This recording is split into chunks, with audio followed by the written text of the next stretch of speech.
Во Штипскиот регион се зголемува бројот на ученици и деца од училиштата и градинките кои заменуваат во изолација, откако нивните наставници и воспитувачки се заразиле со коронавирусот.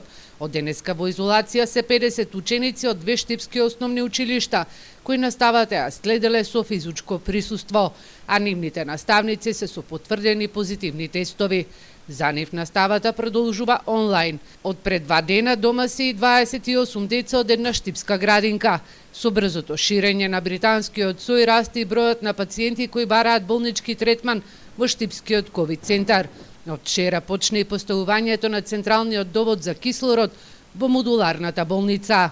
Јас се надевам дека многу брзо ќе се заврши од својот дел од работата, ќе биде приклучен тој централен довод на кислород и веднаш после тоа ќе ја ставиме во функција, значи ќе префрлиме и дел од пациентите, доколку нели се разбира има потреба, имаме поголема бројка на пациенти, ќе префрлиме и ќе ја ставиме и модуларната болница во функција. Со отварањето на модуларната болница со 47 кревети, капацитетот на болницата за лекување на корона пациенти се зголемува на 120.